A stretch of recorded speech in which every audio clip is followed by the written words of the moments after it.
के साथ बहुत ज़्यादा इंफॉर्मेटिव वीडियो पाना चाहते हैं तो support the economic wisdom. Hey everyone, welcome back to our channel. This side Sakshi Pradhan with you all. I hope आप सभी बहुत अच्छे होंगे। आज की क्लास में हम डिस्कस करने वाले हैं क्लास 11 का नया टॉपिक जो कि आपका मैथड, जिसको आप मोड्स भी बोल सकते हो, of collecting primary data. There are the 6 methods to collect the primary data. The first one is your direct personal investigation. Second is your indirect oral investigation. Third is your information through the corresponding. Fourth is your telephonic interview. Fifth is your mailed questionnaire. Sixth is your the questionnaire filled by enumerators. Okay, they are the 6 methods to collect the primary data. Today we will only discuss about the 2 methods, direct personal investigation and second indirect oral investigation. Okay, इसके साथ साथ हम इसके आज difference between भी करेंगे। Difference between काफ़ी बार पूछ लिया जाता है बच्चों पेपर्स में, ठीक है, तो ये बहुत ज़्यादा इंपॉर्टेंट टॉपिक है, तो बिल्कुल भी इसको मिस मत करना और आगे तक इस वीडियो को अच्छे से देखना अगर आपको ये दोनों समझना है तो। फर्दर वीडियोज़ पे इन सभी चीज़ों को डिस्कस करेंगे। Okay class, first we understand direct personal investigations. Direct personal investigation क्या होता है? एक सिंपल वर्ड में बोला जाए तो एक डायरेक्ट कन्वर्सेशन, एक डायरेक्ट इंफॉर्मेशन कलेक्ट करने का मेथड है हमारा डायरेक्ट इन्वेस्टिगेशन मेथड, ठीक है। और ये किसके बीच होता है ये जानना बहुत ज़्यादा ज़रूरी है। तो ये 2 लोगों के बीच होता है। एक पहले को बोलते हैं हम इन्वेस्टिगेटर और दूसरे को बोलते हैं हम इन्फॉर्मेंट या फिर रिस्पोंडेंट्स, ठीक है। इन्फॉर्मेंट और रिस्पोंडेंट एक ही है। इन्वेस्टिगेटर्स आपके होते हैं वो लोग, ठीक है, जो इन्वेस्ट करने जाते हैं, ठीक है, जो इन्फॉर्मेशन कलेक्ट करने जाते हैं और जिससे कनेक्ट करने जाते हैं, कांटेक्ट करने जाते हैं, वो जो इन्फॉर्मेशन उन्हें देता है उसको बोलते हैं इन्फॉर्मेंट या फिर रिस्पोंडेंट्स, ठीक है। तो यहाँ पर उन दोनों के बीच कैसा कांटेक्ट होना चाहिए? कांटेक्ट होना चाहिए उनका डायरेक्ट या फिर पर्सनली डाटा को कलेक्ट करने के लिए। जान लेते कि the investigators collects information direct और पर्सनली फ्रॉम द इन्फॉर्मेंट्स और रिस्पोंडेंट्स, ठीक है। इसके अलावा आप दूसरा एग्जाम्पल भी, मतलब दूसरा डेफिनेशन भी लिख सकते हैं, जैसे कि है the investigators contact the respondents personally. मतलब जो इन्वेस्टिगेटर है वो रिस्पोंडेंट से पर्सनली कॉन्टैक्ट करेगा एंड कलेक्ट करेगा अपने डिजायर इन्फॉर्मेशन को किस तरीके से, उससे क्वेश्चन पूछकर, ठीक है। तो ये एक डाटा जो हम यहाँ पर कलेक्ट करते हैं डायरेक्टली, उसको हम बोलते हैं डायरेक्ट पर्सनल इन्वेस्टिगेशन। अब इसमें देख लेते हैं कि कौन कौन सी सुटेबिलिटीज हैं, जिससे कि इसमें बोला है कि इन्वेस्टिगेटर जो फील्ड होना चाहिए वो लिमिटेड होना चाहिए, नहीं तो मतलब ना ज़्यादा लार्ज, ना ज़्यादा बड़ा, ना ज़्यादा छोटा, मतलब उसमें लिमिटेड इन्वेस्टिगेशन होनी चाहिए फील्ड्स में, ठीक है।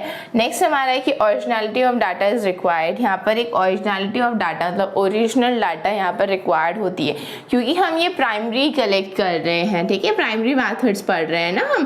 प्राइमरी मेथड्स में जो भी डाटा हम कलेक्ट करते हैं वो तो बिल्कुल ओरिजिनल होती है, क्योंकि हम क्या करते हैं, डायरेक्टली कांटेक्ट करते हैं, राइट। फिर नेक्स्ट है हमारा informations to be kept secretly. Next है हमारा एक्यूरेसी ऑफ डाटा, ठीक है। डाटा भी एक्यूरेसी भी होती है क्योंकि वो बिल्कुल ओरिजिनल होता है, करेक्ट होता है। Next is your direct contact with the informant required. यही सब चीज़ें हमारी, अगर आप डेफिनेशंस को अच्छे तरीके से समझ लेते हो बच्चों, तो आपको सुटेबिलिटी को लिखने में कोई भी प्रॉब्लम नहीं होगी और साथ साथ में मैरिट और डिमेरिट को लिखने में भी प्रॉब्लम नहीं होगी, ठीक है। Okay class, now merit is this and demerit is this, ठीक है। तो मैरिट देख लेते हैं पहले कि हमारे डायरेक्ट पर्सनल इन्वेस्टिगेशंस में कौन सा मैरिट्स हैं। जैसे कि आपने डेफिनेशन में पढ़ा है कि उसमें क्या होती है, ओरिजिनलिटी होती है, क्योंकि हम उसको डायरेक्ट कांटेक्ट करके इन्फॉर्मेशंस को लेते हैं, ठीक है। तो इसमें ओरिजिनलिटी होती है। दूसरा होता है एक्यूरेसी। एक्यूरेसी होना तो बनता ही है, क्योंकि जो भी हम ओरिजिनल डाटा को लेंगे, ठीक है, इन्फॉर्मेशंस के थ्रू, वो हमारी एक्यूरेट तो बिल्कुल होगी, क्योंकि हम उसको डायरेक्टली लेके जा रहे हैं। सब चीज़ का एक ही यहाँ पर रीज़न है, क्योंकि हम डायरेक्ट कांटेक्ट कर रहे हैं डायरेक्ट पर्सनल इन्वेस्टिगेशंस में, राइट।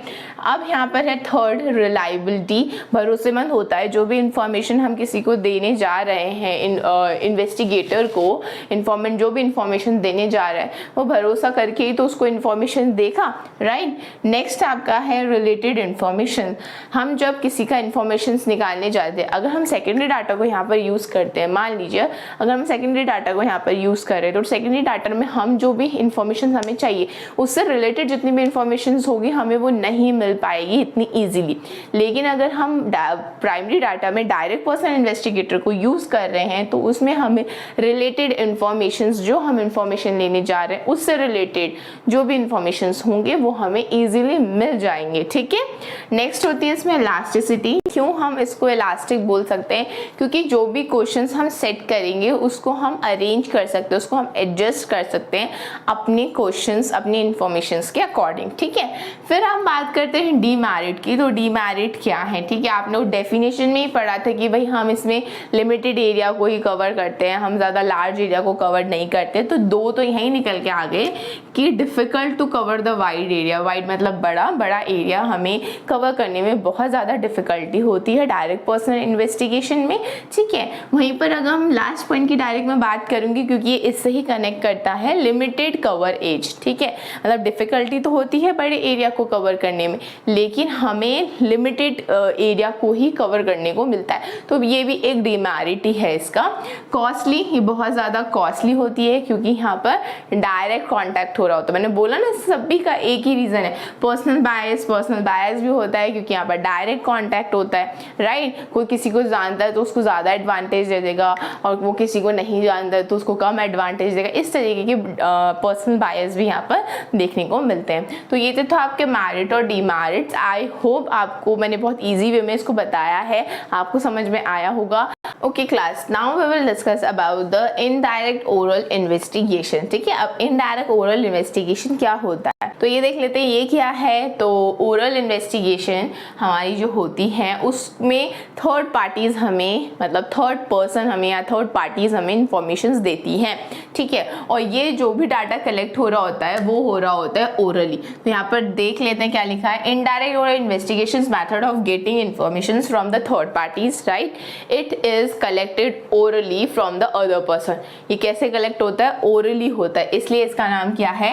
Indirect oral investigation. अब इसकी सुटेबिलिटी देख लेते हैं हम, क्या क्या सुटेबिलिटी है। तो यहाँ पर जो इन्वेस्टिगेशन का फील्ड होना चाहिए वो कैसा होना चाहिए? लार्ज होना चाहिए, ठीक है, वो रिलेटिवली लार्ज होता है। सेकेंड पॉइंट अगर हम बात करें तो यहाँ पर डायरेक्ट कॉन्टैक्ट नहीं हो पाता इन्वेस्टिगेटर का इन्फॉर्मेंट के साथ, ठीक है। क्यों नहीं हो पाता? क्योंकि इनडायरेक्ट ओरल इन्वेस्टिगेशन है, ठीक है, इंफॉर्मेशन कलेक्ट करने के लिए। थर्ड पॉइंट हमारा यहाँ पर ये है कि हमारी जो इन्फॉर्मेंट है वो कैपेबल नहीं होती है हमें इंफॉर्मेशन देने के लिए। क्यों कैपेबल नहीं होती? क्योंकि वो इग्नोर करती हैं, इग्नोरेंस यहाँ पर होती है, या तो वो इलिटरेट होती है, पढ़ी लिखी नहीं होती हैं, ठीक है। तो ये एक बहुत बड़ा रीज़न है जिसके कारण इंफॉर्मेशन है वो नहीं दे पाते हैं इन्वेस्टिगेटर को, या इन्वेस्टिगेटर डायरेक्टली उसको कनेक्ट नहीं कर पाते हैं, ठीक है। फोर्थ पॉइंट हमें यहाँ पर क्या बोल रहा है कि जो हमारा इन्वेस्टिगेशन है वो कॉम्प्लेक्स होता है हमारे नेचर में।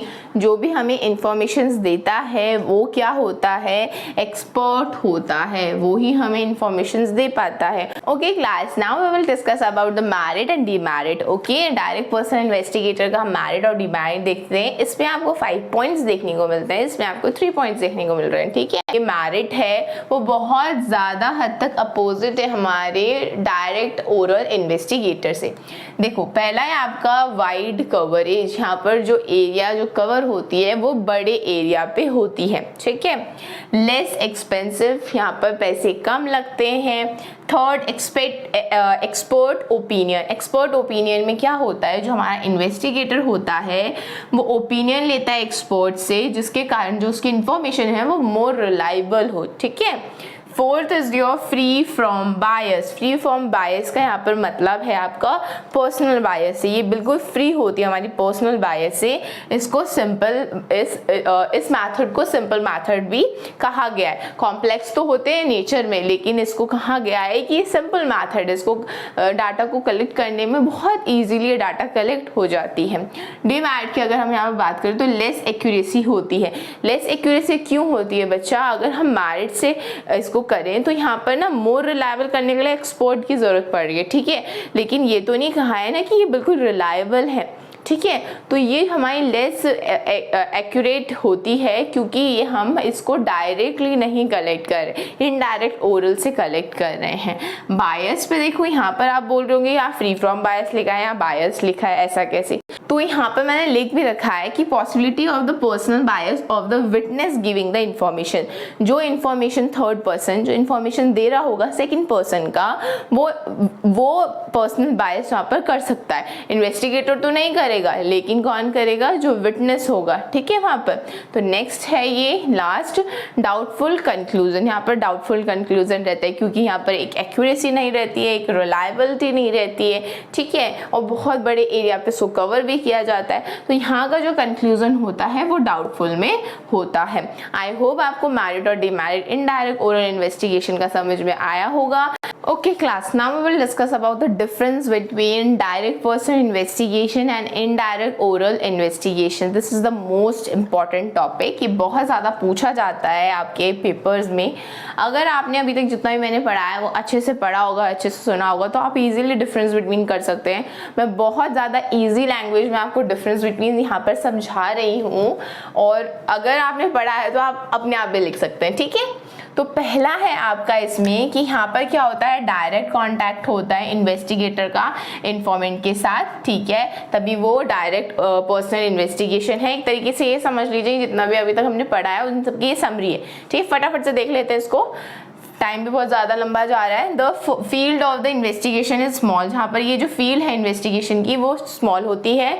अगर वहीं पर हम इनडायरेक्ट ओरल इन्वेस्टिगेशन की बात करें तो वहाँ पर जो इन्वेस्टिगेटर होता है, जो इन्फॉर्मेशन कलेक्ट करता है, वो कैसे करता है? थर्ड पार्टी से करता है या थर्ड पर्सन से करता है। और यहाँ पर सेकंड पॉइंट क्या बोला था कि भाई यहाँ पर स्मॉल होना चाहिए इन्वेस्टिगेशन फील्ड, और यहाँ पर जो फील्ड्स होती है इन्वेस्टिगेशन की वो होती है बड़ी, लार्ज। यहाँ पर ओरिजिनल होता है जितना भी डाटा हम कलेक्ट करते हैं, और यहाँ पर ओरिजिनल नहीं होता है, ठीक है। यहाँ पर एक्यूरेट होता है, डाटा में एक्यूरेसी होती है, रिलायबल होता है डाटा हमारा। वहीं पर अगर हम इनडायरेक्ट ओरल इन्वेस्टिगेशन की बात करें तो वो बिल्कुल भी एक्यूरेट नहीं होता है, बिल्कुल भी रिलायबल नहीं होता है। अगर हम बोले रीज़न क्या है इसका, क्योंकि ये इनडायरेक्ट ओरल इन्वेस्टिगेशन है, यहाँ पर इनडायरेक्टली कलेक्ट कर रहे हैं हम डाटा। और ये रिलायबल और एक्यूरेट क्यों होता है? क्योंकि यहाँ पर डायरेक्टली हम कनेक्ट कर रहे हैं इन्वेस्टिगेटर इन्फॉर्मेंट से, जिसके कारण वो इजीली डाटा को कलेक्ट कर पाए, और वो जो डाटा हम कलेक्ट करें वो एक्यूरेट भी हो, ओरिजिनल भी हो, और रिलायबल भी हो। लेकिन इसमें बहुत ज़्यादा पैसे लग जाते हैं, ये कॉस्टली होता है, ये कॉस्टली इतना नहीं होता है। आई होप आपको डायरेक्ट एंड इनडायरेक्ट समझ में आया होगा।